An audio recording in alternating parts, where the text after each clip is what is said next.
Jerusalem হচ্ছে ইসলামের ইতিহাসের একটি মূল কেন্দ্রবিন্দু। জেরুজালেম অর্থাৎ বাইতুল মুকাদ্দাস, যেটাকে মসজিদুল আকসা, আরেকটি নাম হচ্ছে মসজিদুল কুদস। আবু দাউদ শরীফে একটি হাদিস, যে হাদিসটি এভাবে যে জেরুজালেমে ইহুদিরা প্রবেশ করবে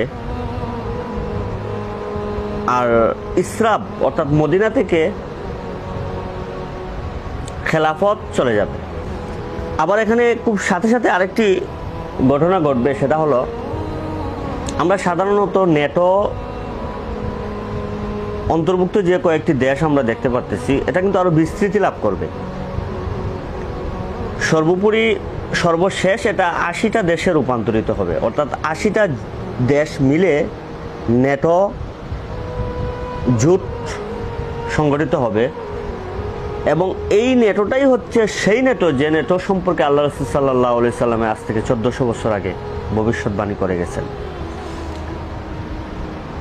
এই নেটোতে 80টা দেশ অন্তর্ভুক্ত হবে এবং প্রত্যেকটা দেশের 12,000 করে সৈন্য।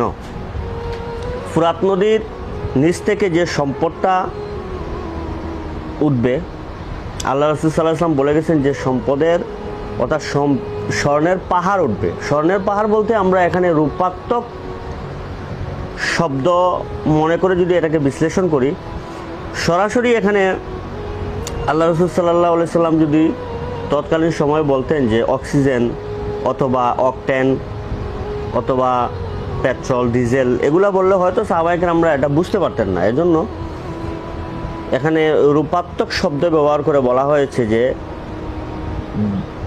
ফুরাত নদীর ভিতর থেকে স্বর্ণের পাহাড় ভেসে উঠবে। অর্থাৎ এখানে স্বর্ণের পাহাড় বলতে ধনভাণ্ডারের কথাটাই এখানে মিন্স করা হয়েছে। দ্যাট মিন্স স্বর্ণের পাহাড়।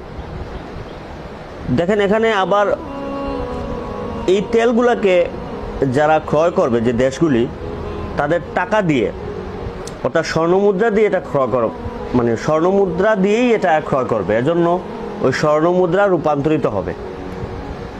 বিষয়টা এভাবে বিবেচনা করা যায়। আরেকটা জিনিস লক্ষ্য রাখবেন, ওই ফুরাত নদীকে কেন্দ্র করে দুটা গ্রুপ এখানে যুদ্ধে লিপ্ত হবে।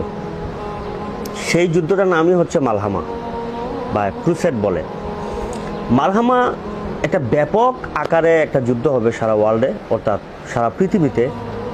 আল্লাহ রাসূল সাল্লাল্লাহু আলাইহি সাল্লাম বলেছেন যে শতকরা 99 জন লোক মারা যাবে। যে বেঁচে থাকবে সে শুধু এটাই উপলব্ধি করবে যে আমি শুধু বেঁচে আছি, আর কেউ বেঁচে নেই। এত ব্যাপক আকারের যুদ্ধটা হবে, আর এই যুদ্ধটাই হবে পারমাণবিক যুদ্ধ। এবার যে কোনো মুহূর্তে সেই যুদ্ধটা বেড়ে যাবে।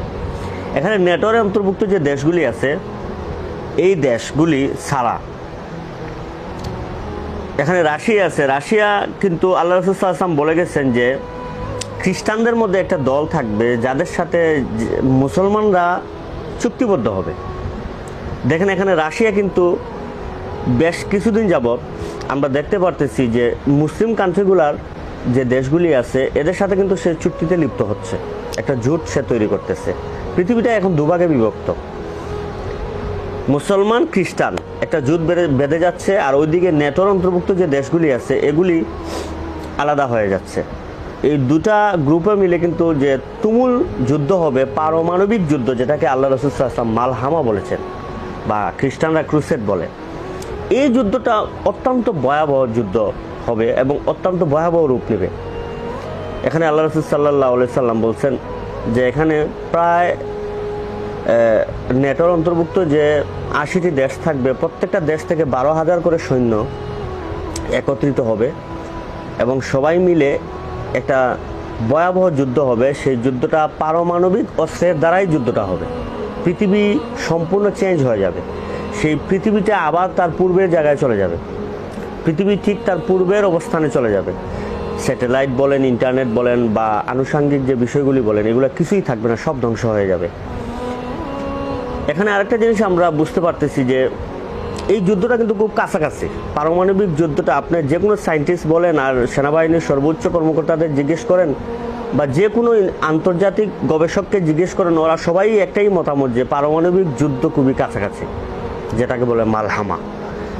আরেকটা জিনিস আমরা এখানে লক্ষ্য করতে পারতেছি যে ওই মালহামা অনুষ্ঠিত হওয়ার সাথে সাথেই কিন্তু জেরুজালেম থেকে দাজ্জালের আবির্ভাব হবে এবং ইমাম মাহদী আলাইহিসসালাম আসার সাথে সাথেই আপনার দাজ্জালের আবির্ভাব হবে।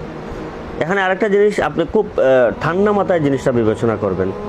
আমরা কিন্তু আল্লাহ রাসূল সাল্লাল্লাহু আলাইহি ওয়াসাল্লাম একটি হাদিসে বলেছেন যে ইস্তানবুল অর্থাৎ কুস্তুনতুনিয়া, এটা কিন্তু মুজাহিদরা অর্থাৎ ইসলামের মুজাহিদরা ইস্তানবুল দখল করবে, পুনরুদ্ধার করবে।